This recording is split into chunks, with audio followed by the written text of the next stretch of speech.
My name is Sven Habermann. I'm the conservation carpenter for this season for UCAT in Antarctica. I've been working this for the last 23 years and I was trained originally as a cabinet maker and then eventually specialized more in objects conservation and then eventually in historic buildings. My name is Herrmann and I'm working with historic buildings since 2009. I'm living in Norway and I was working a couple of places in Norway as well, from the west to the north, and then also 3.5 years on Svalbard.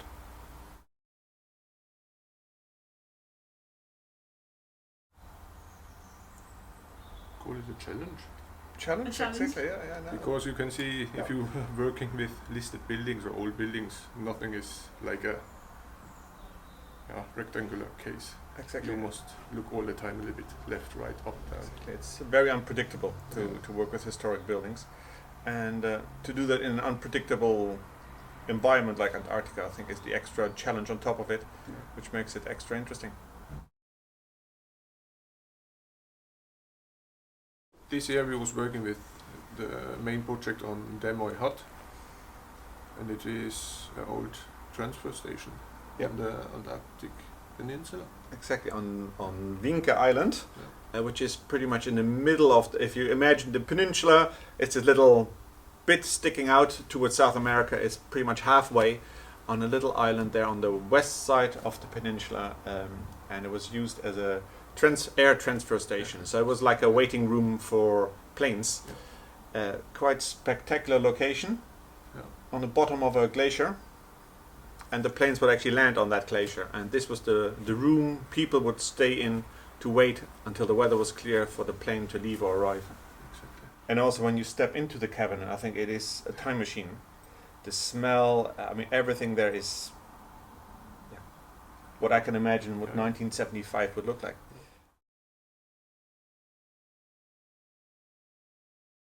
To kind of contribute something, and it's very hard, what can you contribute to the whole issue, but to preserve our heritage, to use that as the learning tool for other people to spread the message, I think is definitely, at least for me, of course.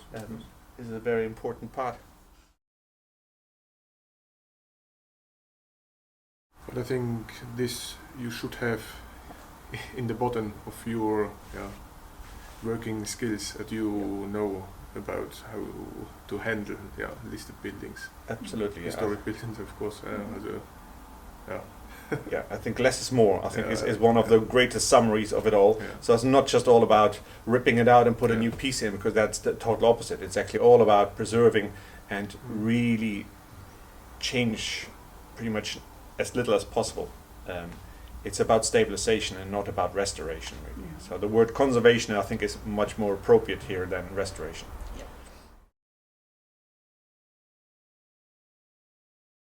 I think if you're in Antarctica, everything goes wrong. I think that's number one. Plan A never works. Plan B might be an option, and Plan C and D might be the thing you're going to do. Yes. So exactly. I think that's really it. So you have to really think outside the box, be ultra flexible, innovative in your approaches, and have a very broad range of abilities. So even if we call ourselves conservation carpenters, but I think we are quite a lot of other things as well.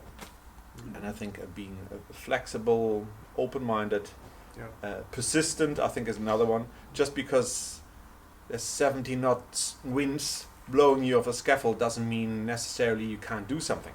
It just might mean that you have take another task. To take another task first, you wait another day, or so. Can't do does not really exist. It's just when can we do it. Unique experience.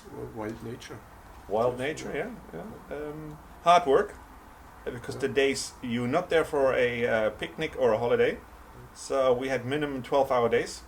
The good thing is, you should work continually all the day, because if not, if you're just staying still, you're getting cold. If the sun is coming out, you are sweating like It's extremes, yeah. You have no normal line actually. Yeah. Mm-hmm.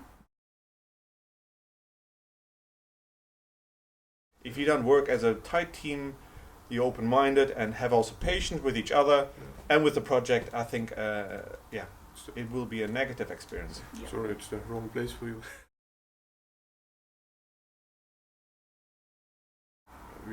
We're fortunate enough. We was calling 2 times at home, but no one was picking up the phone. Exactly. It's like I think we're really lucky. We have partners that are very flexible and are used to this kind of stuff. We had a satellite phone to ring home, but again, they never picked up the phone. So in the end, I don't think I didn't speak to them for 2 weeks, which is fine.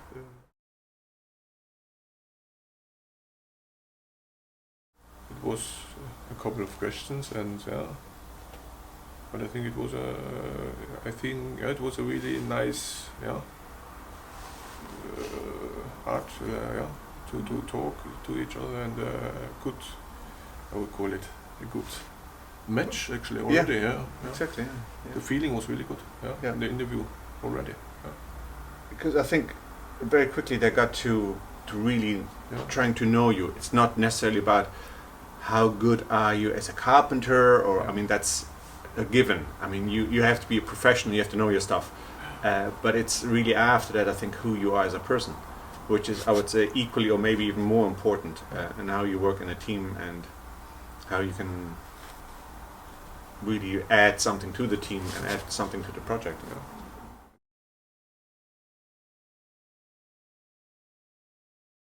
I would like to call the 5 or the 4 P's: patience, persistence, perseverance, pleasure, meaning you can laugh about it as well. I think this is very serious what you do, but I think you also have to see the humor of it. And the 5th P.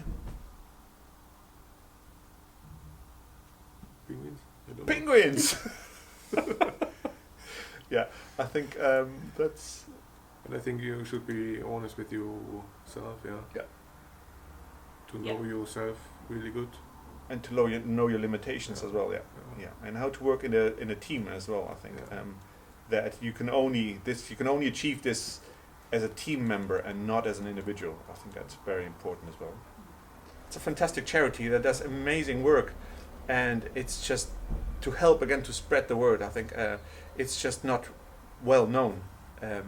Generally, everybody knows other organizations that do science in Antarctica, but heritage is something fairly underrepresented, really. And I think that's why it's really important to help and to push the message out there.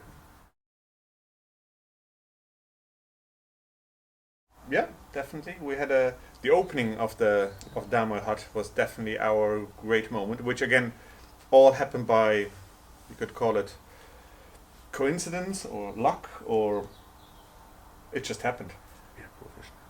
We're professional. We planned this all, of course. But it was also just simple like this. It's a nice day with sunny weather and no wind. Yeah. It's not so often down there. But the nature is open, everything, and you can just imagine. And to this idea of that you might have been the first person putting your foot there, it's kind of humbling, and also helps to realize that we are absolutely insignificant, and what we do to this planet is very significant.